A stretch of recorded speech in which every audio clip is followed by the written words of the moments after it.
हाय, hello, नमस्कार. कशा आहात सगळे? तुमच्या सर्वांचं स्वागत आहे आणखी एका नवीन ब्लॉगमध्ये. तर आज आहे संडे, तर संडे म्हटलं की आपल्याला जरा निवांतच कामं चालतात.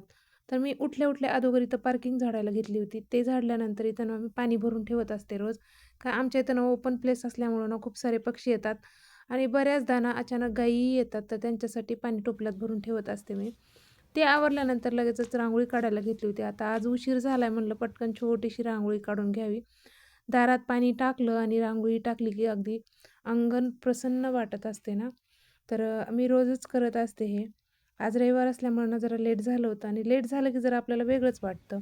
घरात आल्यानंतर मला मंदिर क्लीन करायचं होतं, पण अंघोळ नव्हती केली म्हणून ते साईडला करून ठेवलं आणि त्याच्या बाजूचं सगळं साफ करायला घेतलं होतं.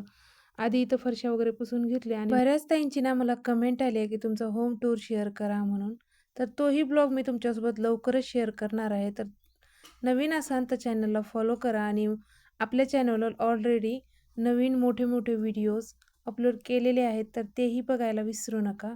आणखी एक जी कमेंट आहे ती मला खूप वेळेस आली आहे आणि मी जेव्हा लाईव्ह पण घेते, तेव्हाही मला बऱ्याचदा हाच प्रश्न विचारला जातो, की "तुझी जुळी मुलं आहेत, तर तू त्यांचं कसं मॅनेज करते? तू कसं सांभाळते त्यांना?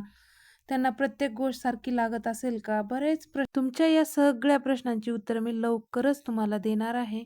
तर इथं आमचा आता चहा बनला होता, तर आम्हाला चहा घ्यायचा होता. रेग्युलर तर आम्ही काही चहा घेत नाही, पण हां, संडेला आमच्या घरामध्ये नक्कीच चहा बनतो. ज्या मुलांच्या विषयी बरेचसे प्रश्न आहेत, जे की बायकांनी विचारल्यात, तर तेच मी तुमच्यासोबत लवकरच शेअर करेन. तर जसं की काही प्रश्न आहेत, की तुझी मुलं किती वर्षाची आहेत?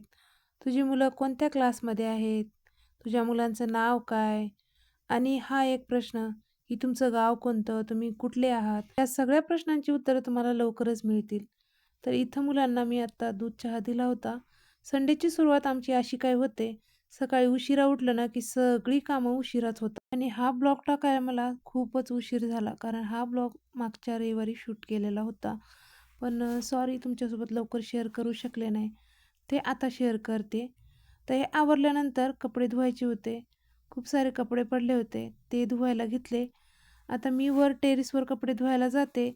पण थोडंसं प्रॉब्लेम असल्यामुळं वर नव्हते गेले. खालीच धुवून घेतले होते. त्याच्यानंतर या दोघांसाठी पाणी बॉटल वगैरे आणलं होतं. नवीन काही असं आणलं, की मुलांचं असं काहीतरी चालू असते. त्याला अगोदर खोलायचं आणि नंतर बघायचं. तुमच्याही घरात असंच करतात का मुलं? कमेंटमध्ये तेही सांगा. आणि आज मी ना डाळ पालक बनवणार होते. तर मी असं काही बनवते, की पालक कट करून काही डाळ शिजताना टाकत असते आणि काही फोडणीमध्ये टाकण्यासाठी ठेवत असते.